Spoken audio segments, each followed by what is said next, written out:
Hi y'all, welcome to my shop. I'm going to make a box today, so I looked around for a large piece of dried wood and I found this gnarly piece of dogwood that I think might work, but it's got a few wormholes in it, so go with me on this journey to make a box.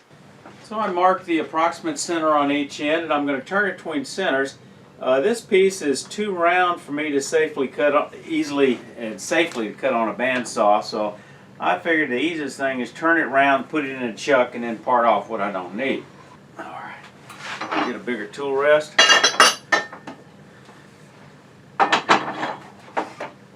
I start with my trusty spindle roughing gouge, and I'm going to take this down. Let's see what I'll get. Okay. Somewhat low speed since it's a little bit. I'll bring it up to probably about 1,000. Anchor it on my hip.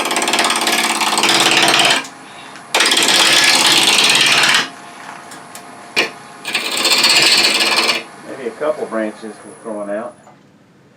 Got one here, one there, so yeah.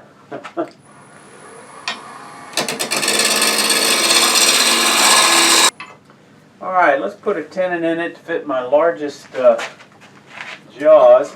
I believe they'll fit in these jaws. Alright, I normally use a beating and parting tool, but I'm playing around with some my new carbide tools. This might be a good chance to take advantage of that.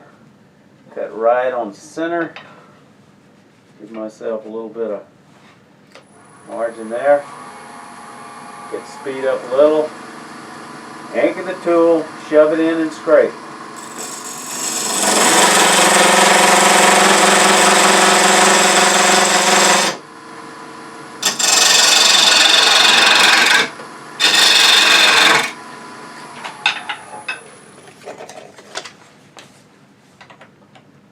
A little bit more to go for our optimum size.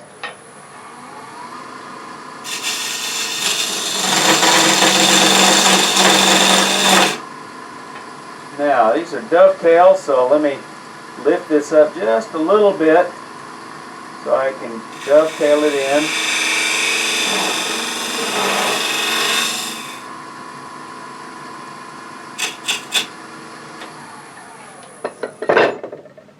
And I think that's good enough.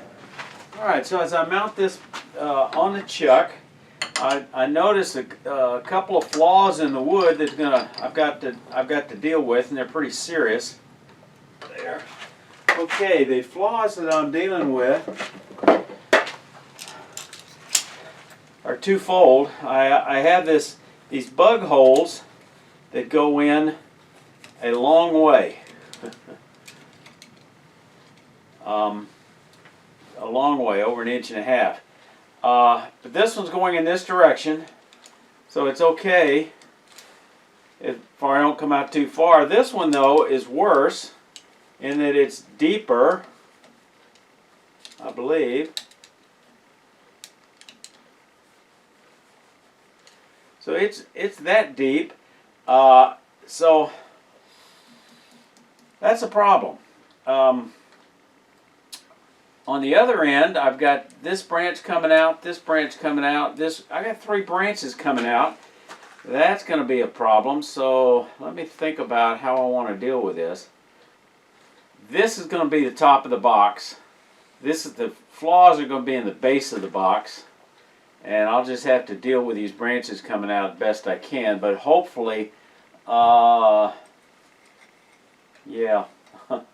I'll get at least one in there. Maybe it'll be a character feature. So again, I'm going to put a tenon on this and reverse it.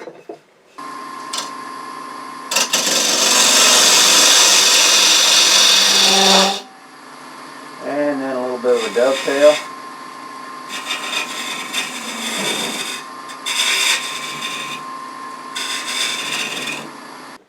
I don't normally use chuck or jaws this big, but I don't normally turn boxes quite this big. So this is a good amount here. This is 4¼ inches, but I'm going to wind up taking it down probably to 4. I don't need more than 3 inches. here. So let's mark that 3 inches. Alright, I'm going to part that off, put a 10 in here for the base, and then part off the lid section. So let's do that. Now I'm going to go ahead and use a 1/8 inch parting tool.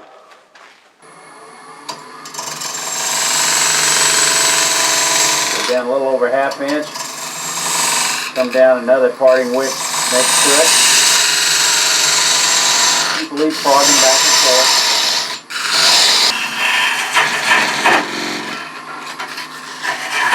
I'm leaning fairly far over the tool rest. I don't have the leverage I want. I really need a bigger handle for this. And I think I'm going to switch to maybe a different parting tool. If I have enough room for it, I may have to go down here one more time down the side.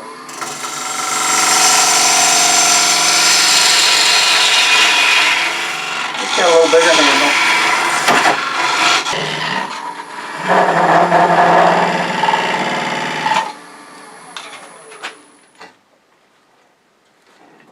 Twist off that last little nib. Okay, now let's inspect this. Still got problems. Looks like another bug hole.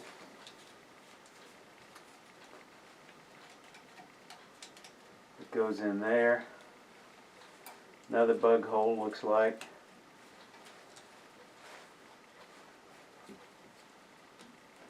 Goes in there.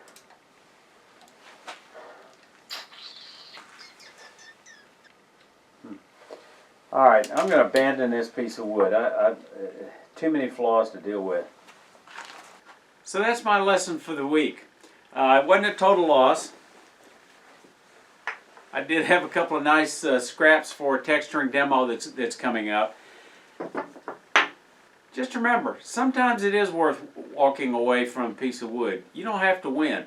I've never been real successful in filling holes in a small pieces like a box where people are going to examine it very closely because it's just not very attractive. I don't hold with the theory that it's good practice to try to fill those kind of flaws. Know when to hold them, know when to fold them, know when to walk away. And just remember, get your shot, your COVID vaccine shot the first opportunity. Face shield in the shop, face mask outside, because I want y'all to stay safe. Come on back here.